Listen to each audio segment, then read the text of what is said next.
Ayan, bangga ang VP Sara and Diwata Torre. Diwata? Diwata. Kanino kayo papanig mga kababayan? May sinabi kasi si VP Sara dito kay Torre. I think nagbigay lang naman siya ng reaksyon sa pagkakasipa kay Torre. Oh, parang nabigyan na siya ng posisyon na. Nalimutan ko yung yung term. Oh, what's this? Nalimutan kong yung tawag sa opisina or what na ibinigay kay Torre. Dali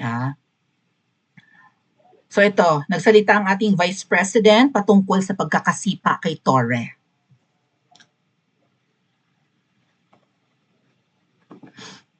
Ansabe. Duterte on Torres ouster as PNP chief, only God decides what one deserves. Well, totoo yan. No? Parang law of karma. So, kung ano ang deserve mo, yun ang makukuha mo. Lalo na kapag ang nasa itaas na ang nagdesisyon. Tama ba? Basahin ko nga. Manila, Philippines. Dali na po Ang galing ko nga yun, no? Vice President Sara Duterte refused to comment. Yun lang pala sinabi niya. Kaya pala sinabi na lang niya, bahala na si Lord kay Torre. Kasi baka drama lang, baka ik lang mahilig mag-ik-ik, hindi po Napolcom. May isang parang department or whatever that was, or office, na doon nilagay si Torre. May nagsalita na pulis patungkol sa kung saan i-assign si Torre. Mismong pulis po ang nagsalita. Tumanggi si VP Sara na magbigay ng komento sa biglaang pagtanggal kay General Nicholas Torre III bilang chief ng Philippine National Police, but instead remarked that only God can say what a person deserves. Well, maybe ang punto dito ni VP Sara, awi na lang hiya ang tatay ko ay hindi ang pagtanggal sa pwesto ang nararapat sa iyo. May mas deserve ka pang maranasan. Baka ganun. Antayin mo ang bad karma sa iyo. Right? Ganon. Kung ikaw ay attack dog ng Ngiwi administration at naging sunod-sunuran ka lang sa powers that be, and that's not Ngiwi Junior. Kasi ang powers that be parang dalawa lang 'Di ba? Dalawang apelyido. Kung pakikinggan niyo nga si Mangga na mahilig umek-ek, at least doon medyo tumama siya. Ang powers that be ay apelyedong Araneta at Romualdez. Nililigtas niya. Triumvirate yan. Triumvirate. Okay, sinabi ni Mangga na ang nagpapatakbo ng Pilipinas ay Araneta at Romualdez, iniligtas niya yung kapatid niya doon. Hindi ganito ang pamumuno ng angkan namin. Hindi ganito ang tatak Marcos, di ba ganyan ang punto ni Mangga? Hindi ganito na maanumalya, hindi ganito na puno ng korupsyon, baka yun ang punto niya. So, in a way, nililigtas niya yung kapatid niya. But this is triumvirate. Anong klaseng leader ang kapatid mo kung ang nagpapatakbo ng Pilipinas ay hindi siya, kundi ang asawa niya at ang pinsan niyo?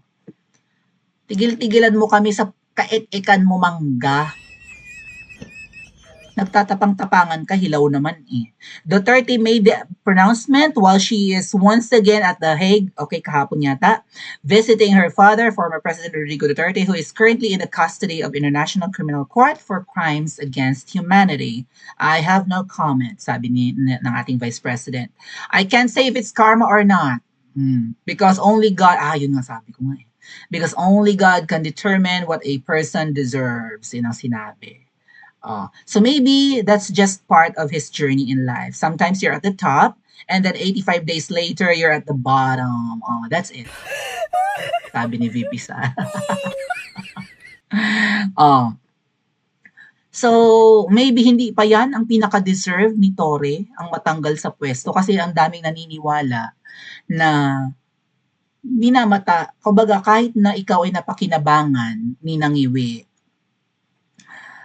at ni Ahas, ang tingin pa rin nila sa iyo ay tauhan lang, Torre. Tama? Atakdog ka lang nila, hindi ka elite. You do not belong to their level. Kumbaga ano ka lang, taga-silbi. Tama ba? Utusan. So, kadali kang i-dispatch siya, sabi nga. Kung wala ka ng pakinabang, dispatch siya ka. Or maybe drama lang ito, mga ate at kuya. Pero may post ang mahal na Reyna.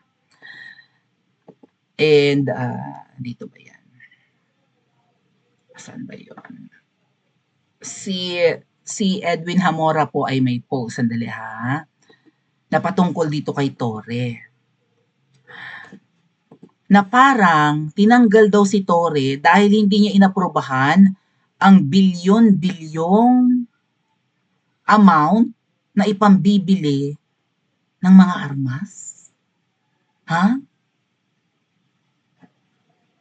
Oho. Sandali ha. Ito kasi sabi ng mahal na Reyna, mga kababayan. Hoy mga Marites, gising! 2 hours ago.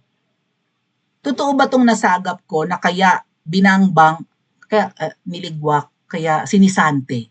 Kaya na-fire si Tore ay hinarang daw niya yung insertion by this Poncio Pilato na may balak bumili ng 8 bilyong armas. So we're talking about budget pa rin dito, mga kababayan. Insertion eh. So baka next year, balak bumili ng PNP ng armas, pero ang amount ay 8 billion. Pupunta na naman to sa kamkaman, mga dad kuya. Baka mamaya budget to sa giyera, malay natin. Hinarang daw ni Tore. Di naligwak siya. So, may konsensya pa ba si Tore? May nalalabi pa ba siyang konsyensya, mga atit? Gumagamit ba siya ng safeguard? Uso pa ba yun? Oh my God. Ano sabi ng mga netizen? Tingnan ko kasi kung hinarang mo, hindi ka kung hindi ka susunod sa amo mo, kung hindi ka magbabaw sa kanila, sisisantahin ka talaga. Pero sabi nga ng iba, drama lang to, ek lang para matakpan yung eksena sa budget. Ito, it involves budget pa rin, mga atit kuya. O kung merong pinagbabudgetan para next year na 8 billion, ang laki, tapos ayaw ni Tore, ligwa ka talaga sa banga. Hindi naman talaga kailangan ang bangbang. Reintegration ng mga kayumangging kaligatan at rehabilitation centers kasi madami na ang bangag. Hindi, totoo na, agree ako dito. Wala tayong kaaway. Wala naman tayong paghahandaang giyera or digmaan. Bakit magbabudget ng 8 billion for firearms? PNP modernization siguro ito, mga atit kuya, no? So tama, ang kailangan natin ay rehab dahil marami na ang lulong. O kaya pagkain, hindi armas. Bigas, hindi bala. Parang ganun siguro, no? Para daw saan yung mga bangbang or baril? Lamnadis. Para yan sa giyera.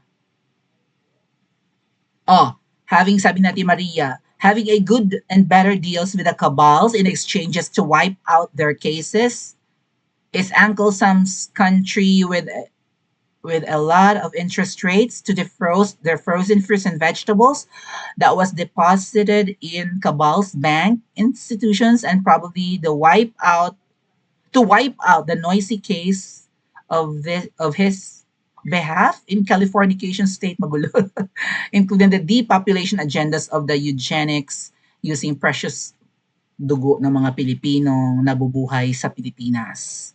So, baka meron talagang depopulation plan. So, giyera ito. Okay? Nagets ko yung punto ni Ate Maria. Parang kung gusto nyo na huwag nang imbestigahan yung kaso nyo dito sa Anemica, kailangan maging proxy war. Magamit namin kayo for proxy war. Something to that effect. Kung ayaw nyo makalkal yung mga tagong yaman nyo dito or mga kaso nyo sa US kasi parang may mga hindi na binabayarang mga taxes or whatever, and pinipressure yata ng Anemica ang sinangiwi, na aminin at sabihin kung saan naka-freeze yung kanilang fruits and vegetables, pero ayaw magsabi. Ang alam ko nga, kung hindi pangulo yung singiwi, dadakpin yan eh. Right? Huhulihin. Even si Imelda, parang balak parusahan nga lang at nakatulong yata si PRRD para sa humanitarian consideration thingy-thingy na may edad na si Imelda, bakit ikukulong pa? Something like that. Kung ano man ang kasalanan ng pamilya nila. I think it's in relation to pandarambong and whatnot, 'di ba? Or sa mga nabiktima ng human rights violation ng pamilya nila nung unang panahon. So, para hindi ma-sanction ng US ang pamilyang Ngiwi, pumayag sila sa kagustuhan ng Anemika. And then kailangang i-improve ang mga kagamitan ng kapulisan, even ng military, dahil may pinaghahandaan. Arway, Ginoo ko. Anong mangyayari sa Pilipinas kung sasabak tayo sa giyera? Anong mangyayari sa Pilipinas kung sunod-sunuran sa deep state, not kay Trump, sa tingin ko hindi lang kay Trump, kung sunod-sunuran sa deep state ang namumuno dyan sa inyo sa Pilipinas? Saan kakalad ka rin ni Ngiwi Jr. ang mga Pilipino? At ano ang gagawin nyo kung sakasakali? So, imo-modernize ang PNP. Tama? Nilagyan ng budget para i-modernize ang mga equipment, siguro sa mga armas. Hinarang ni Torre. Ay di ligwak. Ano sa tingin niyo mga kababayan? Yun ba yun ang dahilan kaya niligwak si Torre? Or ek-ek na naman ito? Ano kaya? Itatanong natin kay Mahal na Reyna, tama? Pakicomment po sa comment section at mag-like and subscribe din po kayo.